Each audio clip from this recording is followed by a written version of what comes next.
Yanagi Yukito lived much of his life keeping a distance from everyone, fearing getting too close.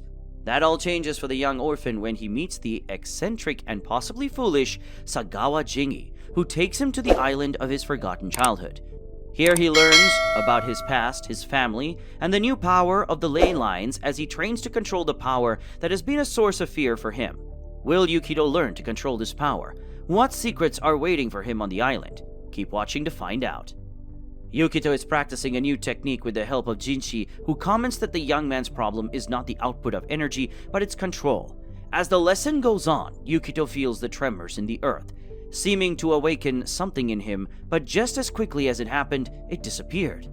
The following day, Yukito discusses with Momoko the continuing tremors, but the conversation is interrupted by Jinji, showing and asking for drinking money to greet Yanagi. Baffled by the entire interaction and unwilling to trust Jinji with money, he goes to see what the whole matter is about.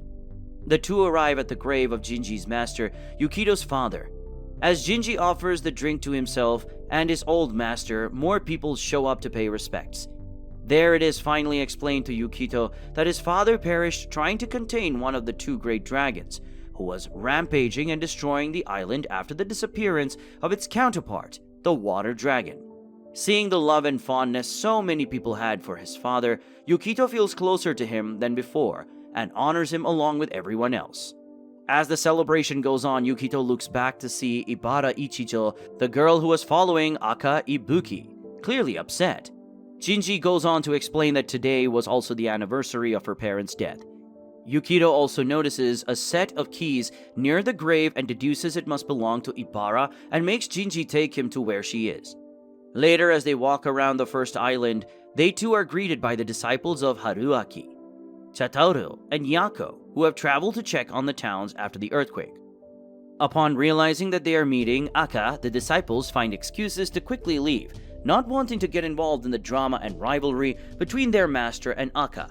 The two head to Aka's bar, where they are greeted by his right-hand man, Makita Taihei, and he explains that Ibara lost her parents to the Ara Mitama a few years ago and was saved by Aka.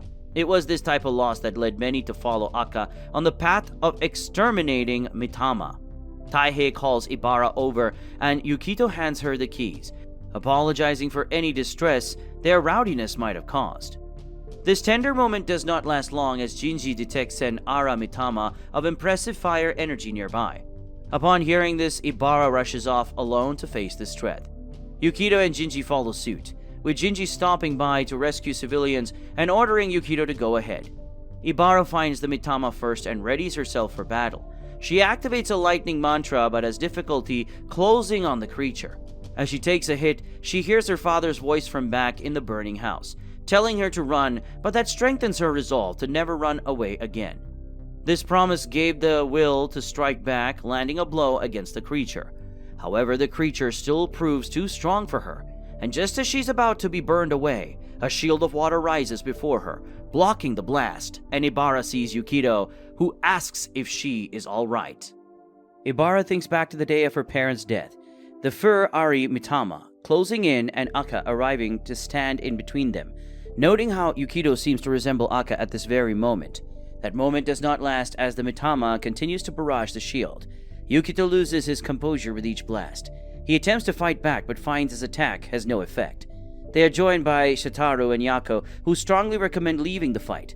Not wanting to run away again, Ibara readies a mantra, flips over the shield and lands a blow on the monster. Yukito tries to contain the creature but it has no real effect. With Ibara's resolution and Yukito's encouragement, the two disciples ready themselves to fight the creature as well. The disciple combines wind and fire to blast at the Fire Ari Mitama, and it works. Somehow. Yukito joins in the barrage with Ibara to continue the assault, but the monster is still kicking. Thus the four boys combine their powers to keep the creature in place, as Ibara takes one final strike at the Mitama and finally manages to destroy it. The disciples celebrate the victory, while Yukito rushes to Ibara to compliment her strength, resulting in just a hint of a blush on the quiet girl's face. The celebration comes to a premature end as they see flaming rocks from the sky land around them, revealing more Ari Mitama, of the same level as the one they just defeated. As all hope seems lost, A mantra can be heard in the distance, and mystic winds shreds the mitama to nothingness and removes the fire surrounding them. Their savior is none other than Haruaki, who arrives in the nick of time to save them. As the other mitama prepares to counterattack, it gets hot in the head, obliterating it as Aka walks to the scene. Yukito marvels at the power displayed between these two masters, but also worries over the clear tension between them. Aka and Haruaki begin to fight over age-old topics as Haruaki interferes with Aka's absorption of the mitama. The final fire, Ari Mitama, falls with ease to the combined power, but danger is still in the air, as the will and ideologies of the two lay masters come to a clash. Luckily, interference from a green-haired drunk leads to cooler heads prevailing, as he reprimands the two for acting this way. With dusk on its way, the four teenagers hang out in the train station with Jingi for company. They parted ways with contact shared, and a bond, one made in the fires of battle, forms today. The day begins with a look into the past as a younger Momoko is in the kitchen with an even younger Yukito. The door to the house opens to reveal a younger Haruaki, supporting an equally younger Aka, along with an older man fondly called Master, Makoto. Later, Aka finds himself being bandaged by Momoko and reprimanded by Haruaki for his reckless behavior. Just before a fight could break out, the two calm in the presence of Yukito, and the house is filled with laughter. Later, the two disciples practice their mantras to Jinji's derision, claiming he has no need for it, only to be kicked by the master. The mood changes to a somber one as Aka asks why the two could not preside over the dragon pacifying ritual. Their master explains that while skilled, the two do not yet have the capability of controlling a being as powerful and wrathful as the fire dragon, whose absence of his brother, the water dragon, drives him to further rage. The days and weeks pass by in bliss as the entire family takes part in beautiful island life. That all seemed to change one night as the earth quaked and thunder rolled, signifying an upcoming disaster. To prepare, the master heads off to collect an object for the ritual, leaving the rest to stay and wait for him. However, waiting does not seem a possibility as stakes begin to worsen and seals weaken with the rage of the fire dragon. Jinji tries to join them but is told to stay back and keep Yukito safe, and the two disciples head off. The two find themselves in awe at the effect of the fire dragon as the fourth island is a smoldering mass of earth. Aka and Haruaki begin the ritual, attempting to suppress the spirit, and though it appears to be working, the ritual is not enough, and the fire dragon has finally awakened as an Arimitama. Scared but undeterred, the two continue with the ritual, confident in the barrier strengthened over the generations. The process is working as the dragon recoils, but suddenly Aka finds himself weakened and insists that the ritual continues, confident that Haruaki can contain it. However, the barrier breaks and the fire dragon blasts in the direction of Aka, realizing what his priorities truly are. Haruaki halts the ritual to save Aka, though neither survives unscathed. As death becomes a certainty, Makoto arrives at the field, kicking the dragon away, and begins the ritual once more, admitting that at least the other islands will be spared the damage. He orders them to leave, and with a smirk on his lips and a pipe in his hand, heads off to his final battle. Tomoko goes on to the epilogue of this tale, noting that most survived the tragedy, but the islands were damaged as a result. She further recounts that after the master's funeral, Aka went his path, and the two friends turned to bitter rivals over ideals. She ends the tale by mentioning that there was another through the disaster who took great care over Yanagi, and it is revealed to be Jingi. The night ends with memories of good times and how it all ended. Yukito finds himself in a dream he's had many times before. He's lying down deep in the ocean, but what makes it different are bubbles appearing below, as within a deep chasm on the ocean floor. The figure of the fire dragon rises to look at Yukito, and as it does, he suddenly finds himself choking in the water, blue energy radiating off him. Before he can drown, he wakes up to find Jinji, who is shocked to see ocean blue eyes with slitted pupils staring back at him. Before anything further can be said, Yukito receives a message from his friends asking about the festival.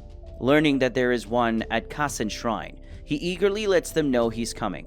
Jinji, learning of this, goes to give a mask for the festival, one that happens to belong to his father, and the two prepare for the festival.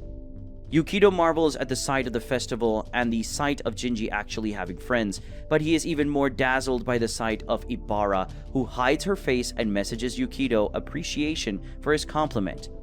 As the three walk around, they see Haruaki being reprimanded by his two disciples over too many freebies. The trio help them with their merchandise, and as they do, Haruaki explains that they wear masks to honor the time that beings like gods and monsters used to attend the festivals with them. The 4 teenagers head off with Jingi restrained by Haruaki. As they do, Yuakata suffers a headache that disappears as suddenly as it came. The rest of the time is spent enjoying the food and entertainment provided by the festival as they move away from the festival. Yukito's headache returns, his power blasting out. Fearing his mistakes from happening again, he runs away. The power roils in him and even his shadow changes, threatening to burst. Then the memory of all the people he met in his time here and the memory of his master Jingi brings a certainty to him that gives him the will to control his power. As he finally relaxes, a rugged man appears with a mask much like Yukito's own, telling that he may finally be ready to face the truth within him, and disappears. Confused by everything that happens, he returns to the festival to see a drunk Jingi and a plethora of messages of concern from his new friends. Feeling that he is finally in control and happy with a lot in his life, he returns to the festival, acknowledging to Jingi that his teachings are why he can have this. Jingi doesn't have time to consider this as a blaze of fire erupts from one of the islands, and Jingi grimly notes that it is finally time. What do you think of the story? Let's talk about it in the comments section below. As always, a like, subscribe, and comment will be much appreciated. Well then, with that said, we'll see you guys in our next recap, and make sure to give us a heads up if you want us to do a part 3.